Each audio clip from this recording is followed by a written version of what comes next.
We didn't know what kind of subject line to give this report. And I'm going to reveal later in the story why we titled it "The FAA Will Ignore This ARC Report."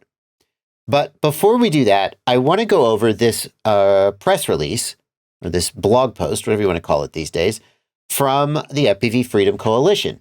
And it is a overview of the BVLOS, that's Beyond Visual Line of Sight, ARC. What does ARC stand for, Blunty? The Advisory Committee. Aviation Rulemaking Committee. Okay. So the ARC, the ARC is a group of industry people that makes recommendations to the FAA about their policies that the FAA should make. And so Dave Messina from the FPV Freedom Coalition, he's not on the DAC who actually makes the rules, right? Is it the DAC that makes the rules? I believe that's correct, but at this point, I think they've changed the name already, so I'm not sure what they are now. Federal government, what are you going to do? Because they're not drones anymore. They're like, they changed so that they include manned vehicles and stuff. So okay, so the ARC doesn't actually make rules, but a lot of people can be on the ARC, and they advise that people who actually make the rules. So what kind of things is the ARC telling the FAA that the FAA should do? And that's why I wanted to cover this story.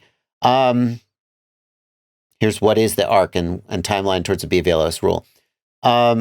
Because there's recommendations here, things like how we can do beyond visual line of sight legally. Right. Yeah, they're trying to set forth basically a framework that hopefully the FAA can adapt for things like shielded operations, which we've discussed a little bit. You know, why does it need to be so that if you're under your treetops, you can't just fly? Well, you know, there's no planes down there, that sort of thing, right? Yeah. So, this is reviewing a lot of that kind of stuff and talking to, you know, basically discussing how a lot of this BVLOS stuff will happen and how a lot of these shielded operations will happen.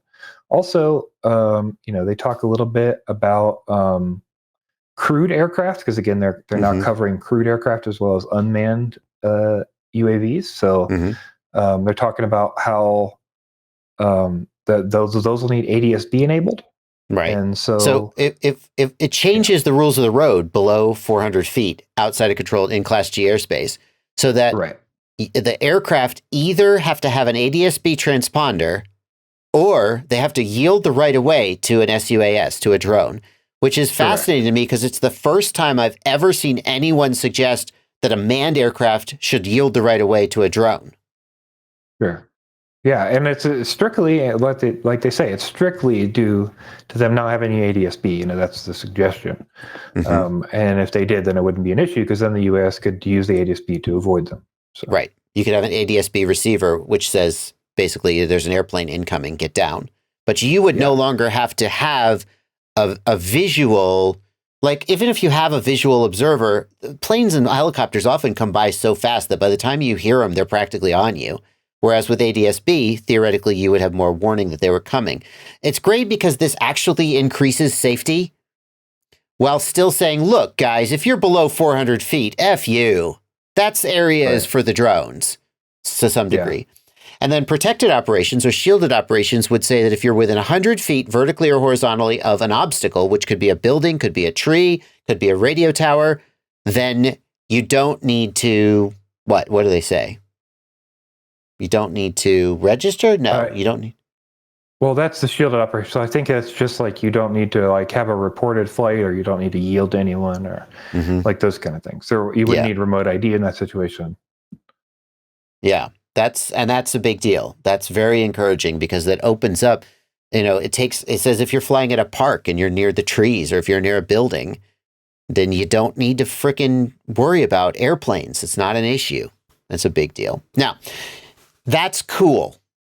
But the reason this title is the FAA will ignore this ARC report is because they already ignored the ARC report back when remote ID was first done, right, Blenty? Yeah, there was originally, we covered it a little bit on the news. We went back and looked at it when the first remote ID rule came out. Basically, there was an ARC report similar to this that reviewed how remote ID should work and what those limits should be, and basically how all the pieces should work. And essentially, the FAA took that information and then threw out what seems like 90 to 95% of it when they made the final remote ID rule.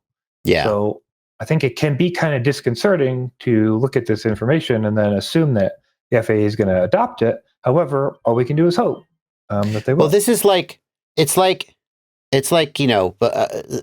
before Christmas, your dad says, so you really want a bike for Christmas? A red bike? A red bike with streamers on the handlebars and 10 speeds and fenders? You really want one of those? Well, you're not getting it! And that's what happens. The ARC says, here's all the stuff that's completely reasonable and everybody wants. And the FAA goes, thank you. And then they just, in the past, they threw it out and just didn't do it. So I wanted to cover this because I want you guys to know what people like Dave Messina at the FPV Freedom Coalition and the rest of the ARC are telling the FAA that they think the FAA should do. And if the FAA then does those things, more power, congratulations, that's awesome. But if this stuff comes out and it's all been thrown in the garbage, I just want you to know that you could have gotten a nice red bike for Christmas if your dad wasn't such a dick.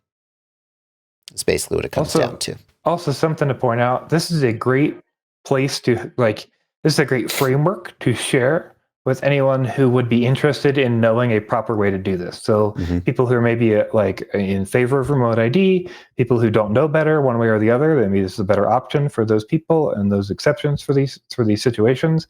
And also, if you have a local regulator or a congressman that you want to submit this information to, this is kind of where that stuff needs to go to push the FAA to make these changes. Right, because a legislator might say, well, this is what the FAA says. And here is a completely reasonable set of alternatives that they could look at and go, oh, this makes a lot more sense. Why didn't they do this? So instead of you having to just, when you say remote ID is bad and people say, oh, yeah, well, what would you do? Show them the ARC report and be like, look at this. Doesn't this make sense?